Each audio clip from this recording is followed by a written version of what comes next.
ہمارے جو چیئرمین ہیں انہوں نے ایک اپنی فیڈریشن بنائی ہے جو ایفیلیشن ہے ہماری چائنا ایمبیسی سے، چائنا گورنمنٹ سے۔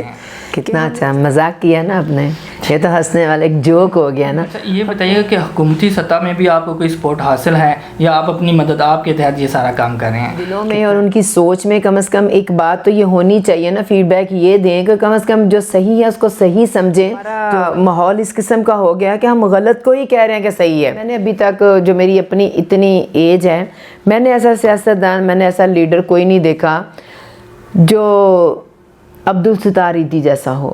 بسم اللہ الرحمن الرحیم، السلام علیکم، میں ہوں خرم ابن شبیر اور آپ دیکھ رہے ہیں نور میڈیا چینل۔ ہمیشہ کی طرح ایک منفرد انٹرویو کے ساتھ، ایک عظیم شخصیت کے ساتھ آپ کی خدمت میں حاضر ہیں۔ آج کی شخصیت بہت ہی پہلوؤں سے بڑی اہم ہے۔ اگر ہم ان کے اخلاق کی بات کریں یا ان کے ورک کی بات کریں یا ہم ان کے کردار پہ بات کریں تو ماشاءاللہ سے بڑی ہی بہترین شخصیت ہیں آسماء اسماعیل بٹ صاحبہ، جن کے بارے میں آپ کو تفصیل سے آگاہ کریں گے اس انٹرویو میں، جو کہ پروڈیوسر بھی ہیں اور اس کے علاوہ آل پاکستان چائنیز یوتھ فیڈریشن کی صدر بھی ہیں اور اپنے کلچر کو، پاکستان کے کلچر کو پروموٹ کرنے کے لیے بہت اہم کردار ادا کر رہی ہیں۔ السلام علیکم میم۔ وعلیکم السلام۔ میم پہلے بہت بہت شکریہ آپ کا، آپ نے ہمارے لیے ٹائم نکالا، کیونکہ آپ کی جو روٹین ہے بڑی ٹف ہے، تو پہلے تو آپ کا بہت بہت شکریہ۔ دوسرا میم تھوڑا سا آپ گائیڈ کیجیے گا، پہلے جو چائنیز کے ساتھ آپ کا کولیبریشن ہے، جو سلسلہ چل رہا ہے، اس کے حوالے سے تھوڑا سا گائیڈ کیجیے گا کہ یہ کیا ہے، تھوڑا تفصیل سے بتائیے گا اس حوالے سے۔ بہت شکریہ جی، آپ نے مجھے اپنے پلیٹ فارم سے یہ موقع دیا کہ میں اپنے اس Federation All Pakistan Chinese Overseas Youth Federation کی آواز کو بلند کر سکوں اور لوگوں تک یہ میسیج کنوے کر سکوں کہ ہم لوگ ایکچولی کیا کرتے ہیں۔ بیسیکلی جیسے آپ نے میرا تعارف کروا دیا کہ میں شوبز سے ریلیٹڈ پچھلے کوئی 27 سال سے میں نے کام کیا ہے پاکستان میں، پاکستان سے باہر بھی۔ تو چائنیز اوورسیز یوتھ فیڈریشن کا بھی یہی مقصد ہے، یہ کام ہے، لیکن ان کی نوعیت تھوڑی سی چینج ہے۔ میں ایک پاکستان کے لیے اپنی پاکستان کے فنکاروں کی پروموشن، اپنی ثقافت کی پروموشن کرتی تھی اپنے پلیٹ فارم سے۔ یہ لوگ جو چائنا، جو ہمارا دوست، ہمارا بردر کنٹری، جو ہماری مشکل میں، ہمارے ہر سانحہ میں ہمارے ساتھ کھڑا ہوتا ہے، فائنینشلی ہو، کوئی بیماری آ جائے، کوئی ایسا اللہ کی طرف سے کوئی ایسا ارتھکویک یا کوئی ایسا سیلاب وغیرہ آ جائے، تو اس میں چائنا ایک واحد کنٹری ہے جو ہمارے ساتھ بے لوث محبت اور بھائی چارے کے ساتھ کھڑا ہوتا ہے۔ اور ہم لوگ یہ سنتے تو آ رہے ہیں کہ بھی چائنا جو ہے نا وہ پاک چین دوستی زندہ آباد، لیکن جیسے ہمیں ان کو جواباً ان محبت کا جواب جو دینا چاہیے نا، ہم اس طرح دے نہیں پا رہے پبلکلی نا۔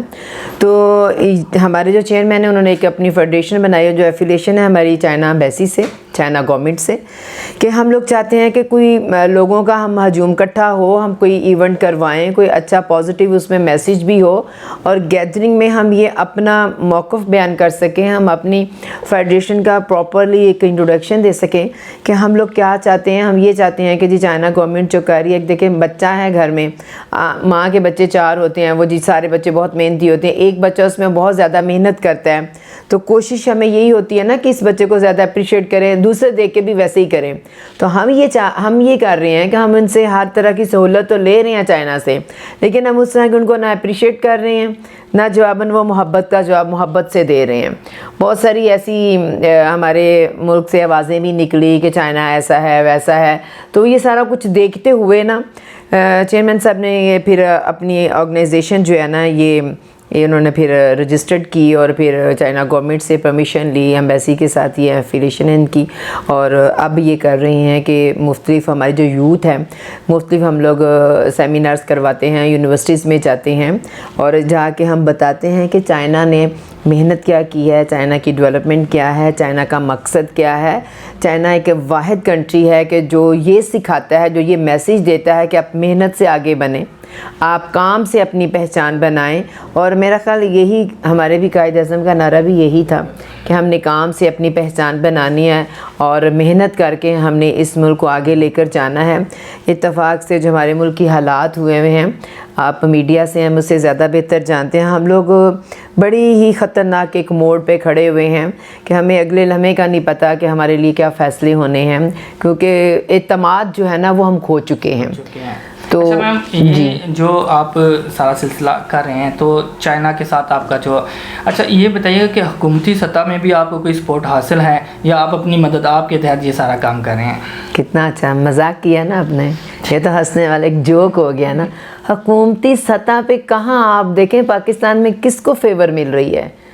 میں انڈیپینڈنٹلی شوبز کا کام 27 سال سے کر رہی ہوں. میرا خیال نہیں ہے کہ کہیں بھی کسی بھی جگہ پہ حکومتی سطح پہ ہمیں کوئی اچھا پلیٹ فارم دیا جائے. ہمارے ادارے بھی ہیں، آرٹس کونسلز بھی ہیں، PNC ایک ایڈیٹوریم بھی ہے. ہم جب بھی کبھی گئے ہیں، مطلب کمرشل نہ بھی کریں، جا کے بھی پرپوزل رکھی ہے کہ جی آپ لوگ خود تو کچھ نہیں کر رہے ہیں لیکن ہمیں یہ ہال دے دیا جائے، آپ کی بلڈنگ بنی ہوئی ہے، آپ کا کوئی ایکسٹرا خرچہ کچھ نہیں ہوگا.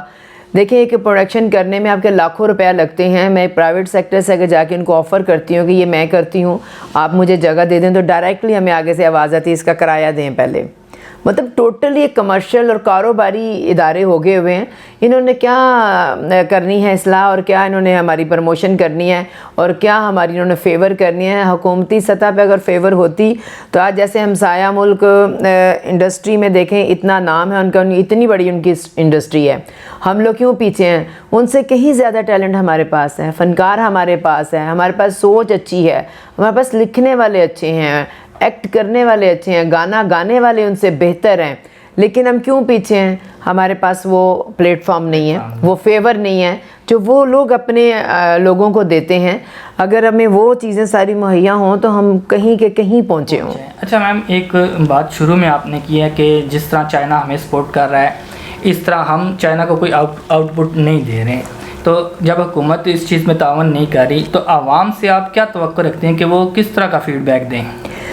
دیکھیں عوام کے دلوں میں اور ان کی سوچ میں کم از کم ایک بات تو یہ ہونی چاہیے نا، فیڈ بیک یہ دیں کہ کم از کم جو صحیح ہے اس کو صحیح سمجھیں، جو غلط ہے اس کی کم از کم نشاندہی ہونی چاہیے. اب تو میرا خیال ہمارا ماحول اس قسم کا ہو گیا کہ ہم غلط کو ہی کہہ رہے ہیں کہ صحیح ہے، ہم صحیح کو تو ماننے کے طرف جا ہی نہیں رہے، ہم اس کو تو قبول ہی نہیں کر رہے کہ یہ صحیح بھی کچھ ہے.